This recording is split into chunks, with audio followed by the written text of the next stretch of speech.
Welcome to the 2022 InnoPower Minority Business Conference. My name is Brian Kelly. I'm the Vice President of Community Initiatives and Marketing at Indiana Black Expo. Prior to joining IBE, I spent some time working with great organizations like the United Negro College Fund, the Indy Chamber, National FFA Organization, and the Indiana Convention Center. As many big companies, recruitment efforts have been limited to the same few blue blood schools and Ivy Leagues. Our candidates from their social circle, which continue to keep companies male and white. These companies are missing the untapped talent pool of HBCUs, which produce 22% of the black college graduates with bachelor's degrees in the U.S. A Gallup Poll that surveyed over 60,000 college graduates from a range of colleges ranked HBCUs graduates as having the highest rate of financial career and emotional well-being of college graduates. My guests today are executives in the corporate world. They are here to discuss and educate others on how their companies are leveraging HBCUs to identify, engage, and recruit black talent. Joining me are Tiara Bush, President for the Exchange at the Indianapolis Urban League. Thank you for being here. Terry Morris, Lily. You want to go Eli Lilly? Either. Eli Lilly. Senior Director for Racial Justice. And Rachel Quisenberry, Senior Director for Talent Acquisition Operations at Cummins. Thank you for all being here. Thank you for having us. So we have a couple questions that we're going to go through today. I will go through, ask which person that wants to answer the question. There's a couple of them that are for everybody, so we'll get started. The big question is, do companies really struggle to find black talent? Who wants to go first on that one? I'll take it. Maybe I give a little context. I've been at Lilly for 22 years, and I'm a graduate of an HBCU, Florida A&M University. I also attended IU as well, and taught at IU for about 7 years as well in their School of Public and Environmental Affairs. So I wouldn't say I'm an authority, but I have opinions about this, and have been recruiting at HBCUs for all 20 plus years of my tenure at Lilly. And I'll say that we are in a unique period where the attention of these institutions has increased. The racial justice era that we're in has brought about a highlight for these institutions that I'd say is a net positive. Many of them are seeing more access to funding and a lot of new interests. I have a 16-year-old daughter that I've been rooting quietly to attend an HBCU, but I had to stop saying it out loud because that would make it a no. Now she's actually advocating for that interest. So to your question, HBCUs have certainly had a disproportionate impact on the representation of blacks in the corporate sphere. They have, I would offer, an outsized participation. But they aren't exclusive in the representation of kind of the pedigree of leaders that show up. But they are a unique opportunity for corporations to continue to lean in to find the elusive black talent that they all declare they seek. We explicitly declare seeking this talent, and we're certainly leaning into HBCUs to go further in our obligations there. Great. Rachel, you want to add to that? Yeah, the question being, is it really difficult to find black talent? And I would tell you that there are maybe some niche spaces where black talent is looking to become engaged, but the reality is the burden is on the company to make the efforts to go to where the talent is. And so I am not a big advocate of excuses. So, my first reaction there would be no, right? It doesn't have to be hard. It's hard if, in fact, you are unwilling to go past what you said, the normal blue blood spaces. If you're unwilling to go past those boundaries, then yes, it might be. Yes. But if, in fact, you are willing to seek the talent where they are, then I would say no, it's not difficult to find the talent. I think it's incumbent upon companies to be open and responsible, and to look for talent that aligns for the work that they need. Absolutely. Tara, you're in a different space, coming from working with young professionals at the exchange. What is your thoughts on that, talent being difficult to find?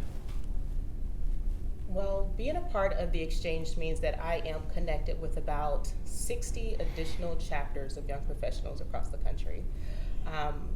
Right now, we are pushing our goal to be about 10,000 strong with our membership. We're getting close. Okay.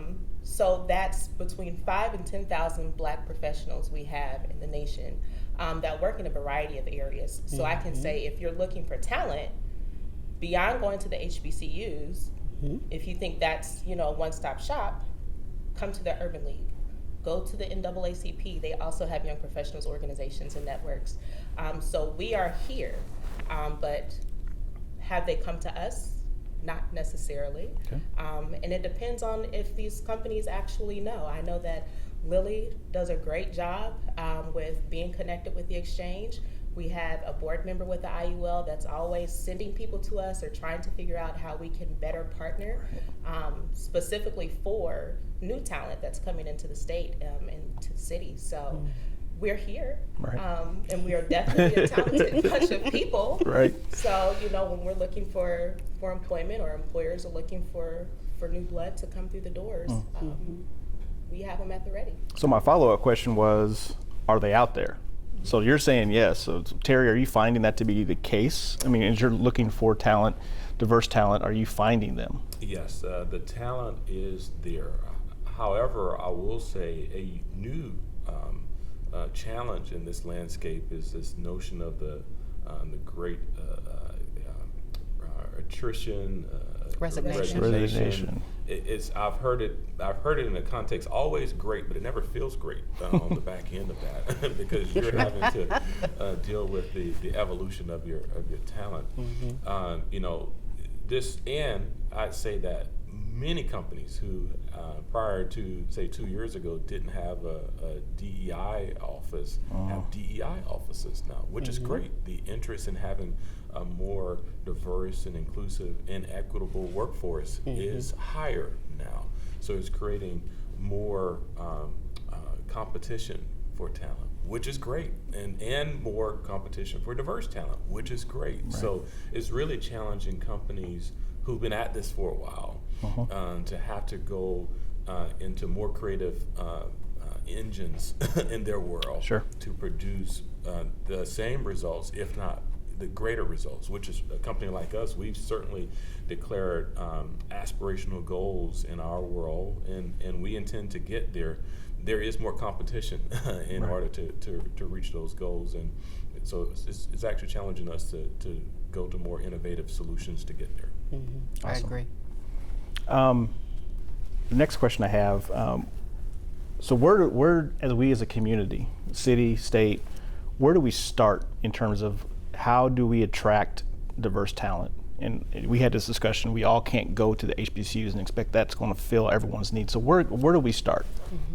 Well, I think we have to think about where a professional is in their particular cycle, right? Are you seeking early career, which, that's about a relationship, whether it is with a college, whether it's an HBCU or not an HBCU. And for Cummins, we are seeking diverse talent, whether they are college or trade school or vocational, right? So we are going to all of those spaces, as well as high school programs, right? There are things like C4 programs, which help students develop very tactical skills to be applied in the skilled trade space. And then I think professionally, you have to think about the societies that provide you access to the talent, right? Historically, the Urban League has always been a place that you can go, but there are other member-driven organizations that you can reach out to find professional talent. Absolutely. Terry?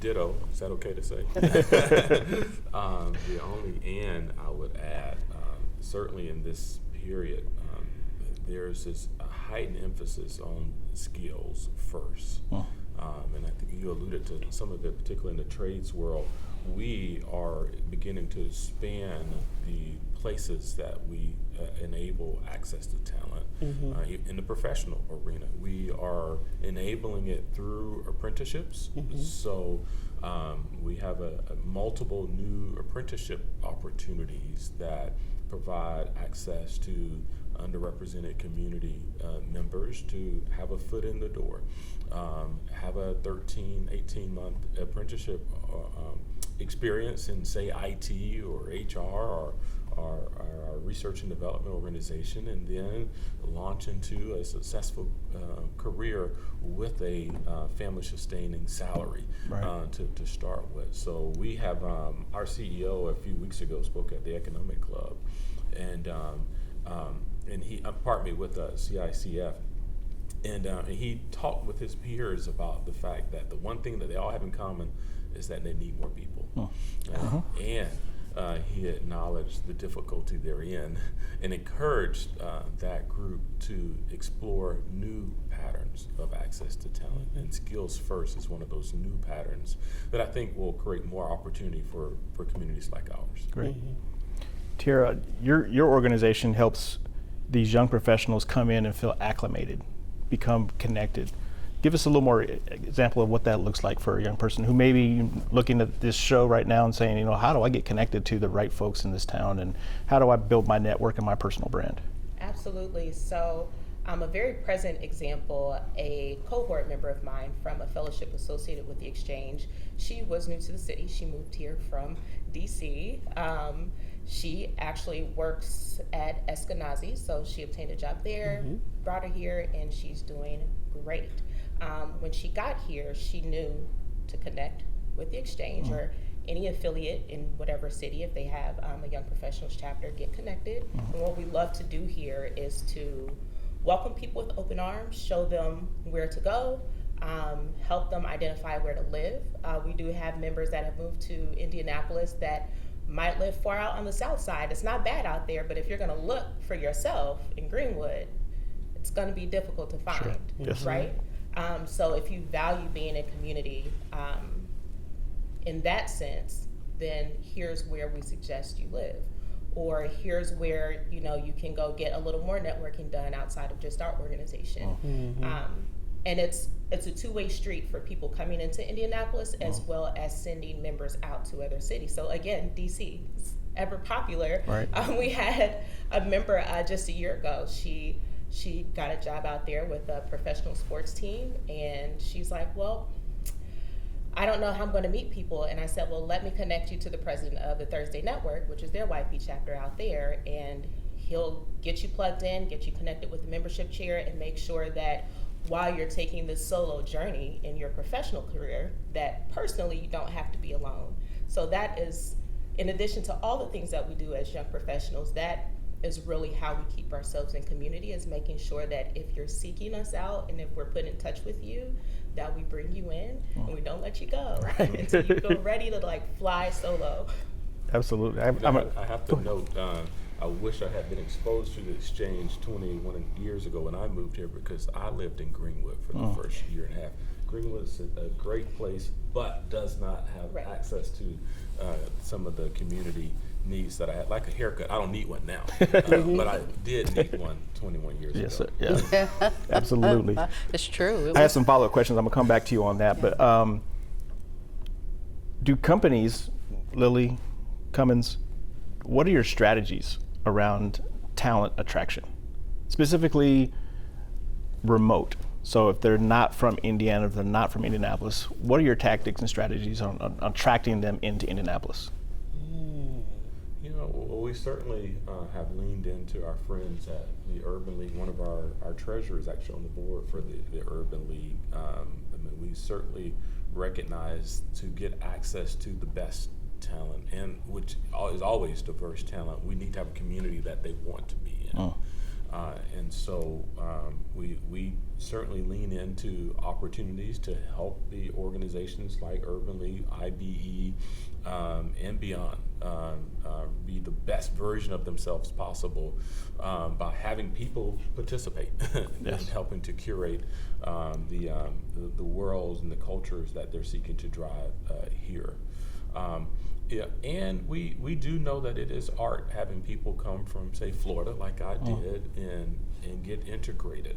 So we desire to have enough people from those places so that there's some natural communities that they can grow kind of day one-ish. And so that's some of the reasons why we go to, you know, a few institutions as opposed to every institution, because we do think that that there are some natural communities that might be more easier to start from. That doesn't get you there by default, but it helps to accelerate some of that community expectation that many of our diverse talent have. Absolutely.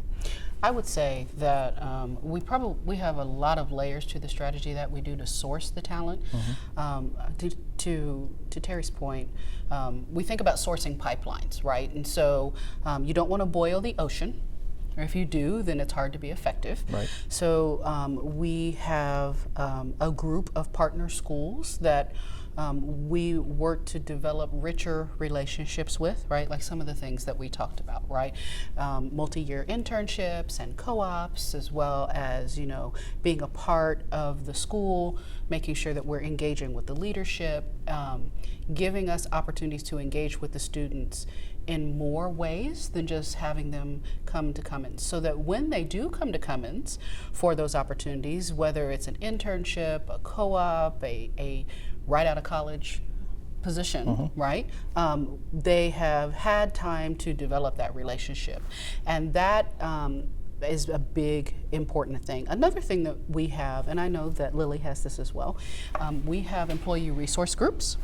And our ERGs are pretty powerful. So they are designed to be the place of community for people inside of the walls of Cummins, right? Absolutely. And those are the things that help people come from the external part of the business to the interior, right? To be a part of that community. And that helps you forge friendships and relationships and seek peer mentors, right? Because you may not want to go to that person that might feel like they're a few years too far away from you to ask that question, right? So those are the things that we do that we think are important, and we invest in those things. Last question, and we'll wrap things up. How can we do a better job of ensuring that our students are getting the education, whether it be HBCUs, predominantly white institutions? We talked earlier about predominantly black institutions such as Martin University. How do we ensure that they're able to gain access to those types of educations that accomplish their career goals, if it's college degree requirements? Oh my. Well, the easy but hard answer for me is exposure. I was just going to say early and often, yes, right? Yes, yeah, you can't replace it. And I'm faith is a big part of my tradition, and those of us who've been given a lot, I think there's a lot more required of us, and so certainly, you know, my daughter and son will have access, and but it's incumbent upon me to make certain that those who I can also impact and influence and help be exposed in ways that they would otherwise not be able to. That's an expectation of mine as well. Yeah, absolutely. I would say, yeah, I did say early and often, but I'm thinking with my son in particular, right, and his friends, and like whoever kind of came into that sphere, I am kind of intimidatingly known as Mama Q, right, and I will ask the question, just flat out, right? Are you thinking about school? Are you thinking about what you want to do? Are you thinking about where you'd like to go next? What are you interested in? Have you read, you know? Right. And I did that when they were young, right? Because it's just an expectation. You don't talk about those type of things as an if. You talk about it as a when. When you go to school, when you're successful, when you're these things. And so there's these aspects of, I would say, manifesting, and you plant those seeds very early. And I think when we say we, and I'm sure you mean the big collective we, right? Yes. I think it's something that we have to do. I also think there's an aspect of accountability. I think we have to be a little bit sensitive to some of the potential limitations, whether they're intended or not, that might happen in the education setting. Right? I never forget my son going to a career day, and the woman said, "Oh, what do you want to do?" And he had drawn something, and she said, "Oh, you want to be a construction worker?" And there's nothing wrong with that. My son said, "No, I want to own the company," right? And so, you know, reframing those things, Yes. helping, you know, and being engaged, I think are big parts of it. Absolutely. Tiara. I echo your sentiments exactly. And Terry as well. It is definitely about exposure. I know we need people in tech, we need people in healthcare, but for me, I'm a meeting planner. I'm in hospitality. I don't know what tech is and what it encompasses. You know, so bringing more of those aspects and those conversations to the youth, I think will be helpful. So it's not just this very broad term in industry. These are the things that you can specifically do and how that relates to something that you're passionate about now. Right. We hosted a STEAM exposure camp for one of our national initiatives just a few weeks ago at Pike High School, and we had students that were involved in their career center. And one student, the activity was to build a drone out of Legos. You put it together and it actually flies. And the table that I was at was a table full of young ladies in the cosmetology program, right? So they've identified that they're into hair, nails, makeup, skin, all that jazz. And that's what they're pursuing. And when you complete that program, you take your exam and you're a licensed cosmetologist. One lady in this group was very invested in building this drone. She led the team, got it constructed, got it off the ground and across the line. She would have never known that she had that capability unless somebody brought it to her. And I made it a point to tell her afterwards, my sister's a cosmetologist. She went through the exact same program, right? Love it. But I told her, if you like this project, if this is something of interest to you, I encourage you to explore it more. Just look it up and to see like what else you could possibly do with the knowledge that you naturally have. Right. Hair can pay for that education, but you doing hair get you in and out of college. So putting opportunities like that in front of students, I think, is very relevant and very important.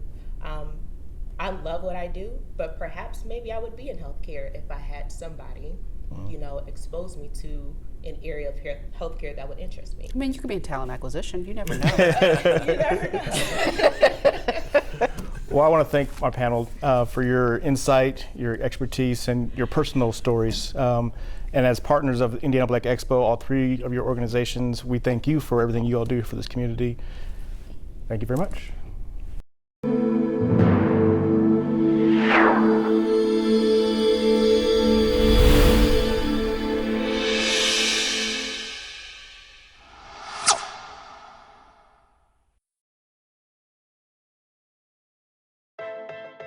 My name is Marshawn Wally, and I serve as President and CEO of Black Onyx Management, Inc. We are a benefit corporation. We are also a management consultancy focused on diversity, equity, and inclusion. We're basically an applied research firm that has management capabilities. We do work in training as far as implicit bias training and cultural competency training, diversity, equity, and inclusion training. But we also do research and evaluation, including diversity audits. We operate in philanthropy as well as economic development and public policy.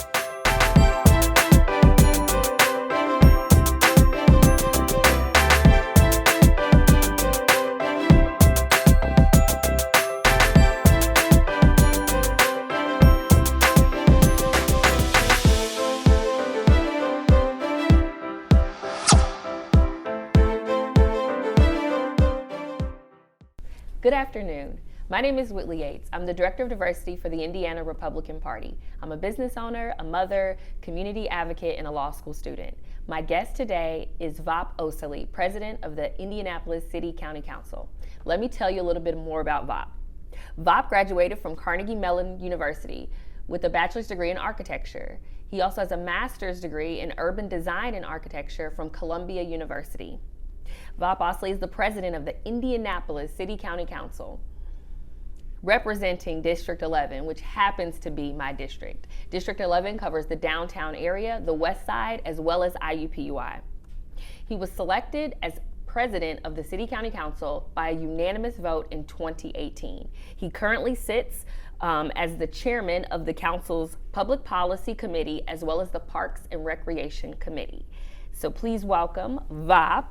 And I'm so excited to sit down with you because it's very important that two people from competing parties can sit down and have conversation. I would agree. So It's very nice to be here. Let's get into this. As a result of anxiety created through COVID-19 pandemic and the multiple variants, what we've been witnessing has been the Great Resignation, a dismantling of the workplace, and honestly just a call upon taking on more gig jobs and increasing the gig economy. The current demand for talent has created an opportunity to rethink how talent is identified, how it's developed, recruited, attracted, and retained within the city. So my question to you is, how do we make sure that we're recruiting and retaining top Black talent here in Indianapolis? Thank you for the question, Whitley, and it's great to be here with you. We can look at an example of BEI, Business Equity for Indy, the program that is that's come together under the Central Indiana Corporate Partnership, the Indy Chamber, the Indy Black Chamber, and working with the Indianapolis Urban League. They have priority recommendations that we can all, I think, buy into and pursue. And it starts in middle school. It's exposing our young to career opportunities and pathways to get to those. Experiential learning. Our businesses, small and large, making commitments that they will bring our kids in and provide those opportunities for them to look at a career and then look at the courses in middle school and in high school that can get them to those careers so that they're making decisions based on what courses they need to take, how they're going to finance these things, thinking early about it. So that's like sort of step one in the retention. Now, that next part about how does that experience look? We've got some great examples here in our city. We've got examples of IPS at Crispus Attucks High School, my mom's alma mater. My mom and my dad's alma mater too. All right. The partnership that they have with IU, the partnership with Purdue Polytechnic, they are working with our students to give them hands-on so that they have a vision for what they can be, a vision for what the career looks like. And then let's also look at the financing component of it. How do we push away those challenges and those barriers to post-secondary education? It's something that requires all of us to make the collective commitment to address. So, for example, who's holding their hands and saying, you're going to complete this FAFSA application, which one of us in our communities is looking for the opportunity to mentor? If our businesses, small and large, would make it available for their employees 4 to 5 hours a month, paid time, to mentor a student, there would not be one Black or brown student without a mentor guiding them through a process or encouraging them through the process of acquiring the talents and the skills to attain their career.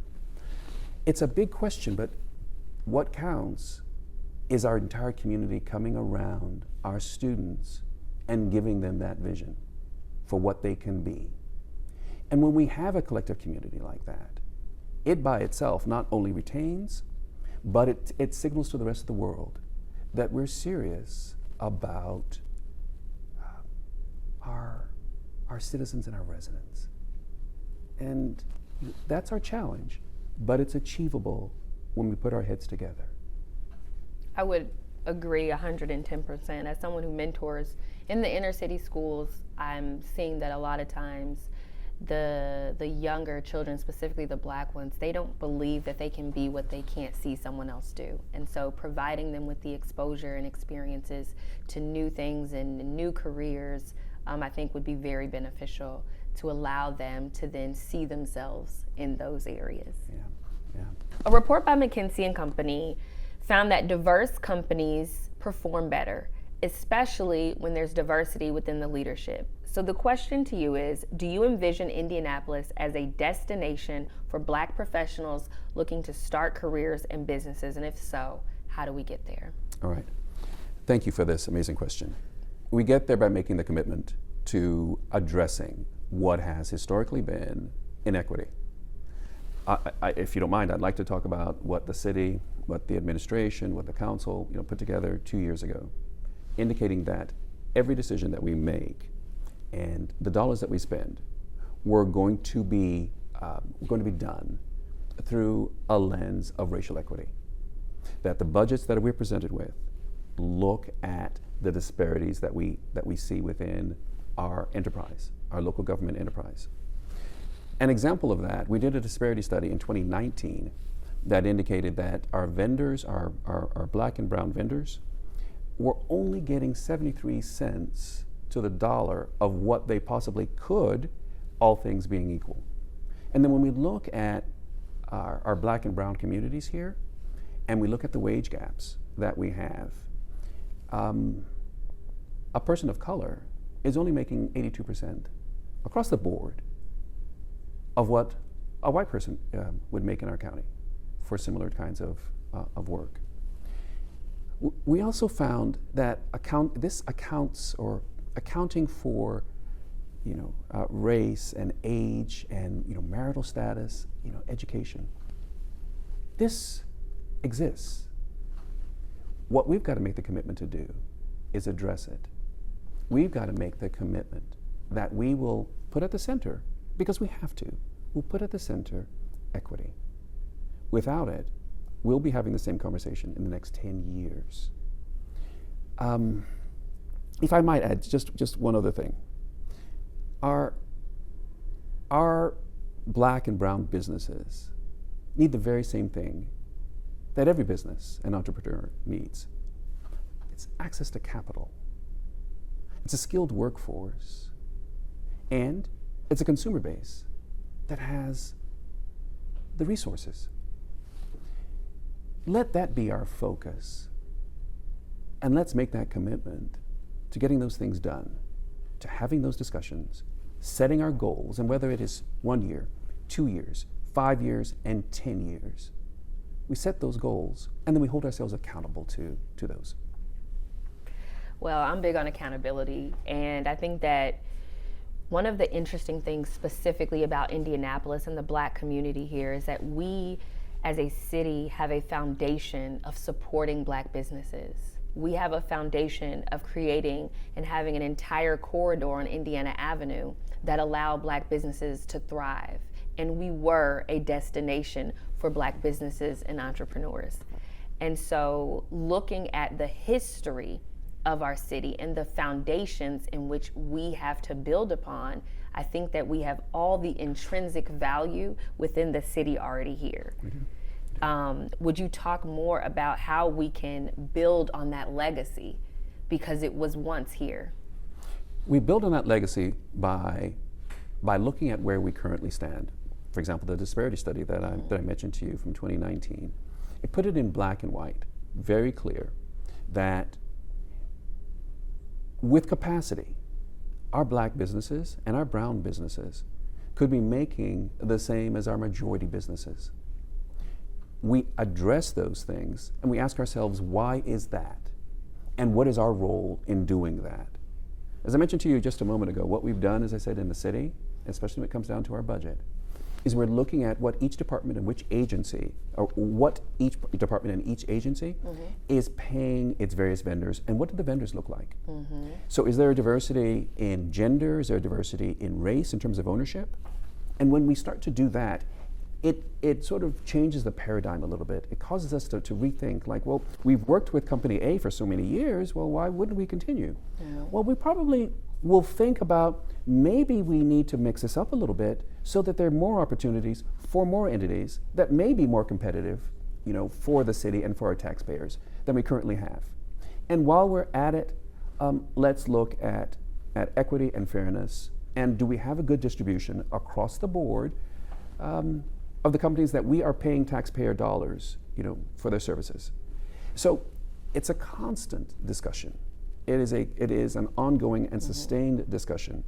And it may need to be, 10 years, 20 years, 50 years. But the commitment is we have to ask the questions. Are we looking at everything in an equitable manner? And as you very well know, these things can be very uncomfortable, right, for some folks. Yes. But you don't get anywhere without addressing the uncomfortable.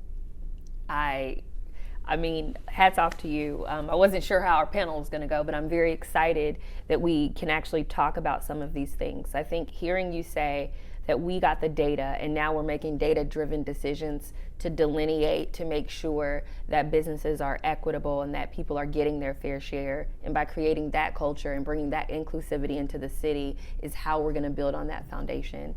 I want to say thank you so much for the work that you've done within District 11 and as president of the council.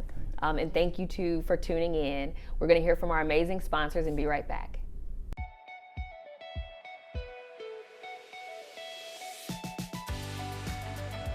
Life in Indy is unique. Honestly, anything that you want to do, we have here. Always activities, so many different restaurants. Yeah, you never have a dull day.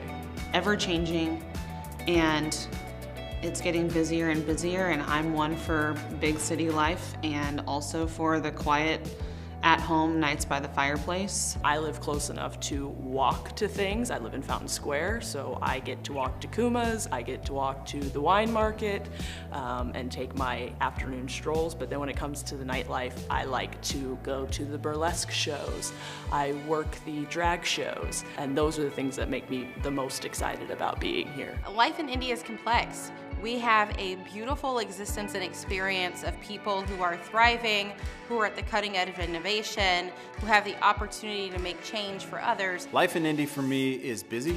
With 4 kids under the age of 19 at 3 different schools, my wife and I are always running around. There's always a kid practice, kid event, or social event that we can hit. When living in Broad Ripple, there's always something to do, always something to attend and be a part of. Being a career person, traveled a lot, it's really nice to be in Indianapolis where I have the career, but I also have the family aspect, which is really important. No matter what you're interested in, no matter what kind of lifestyle you want to live, no matter where you want to have a farm or live in the heart of downtown, we have that available, and every kind of option for what life could look like is just within 15 minutes.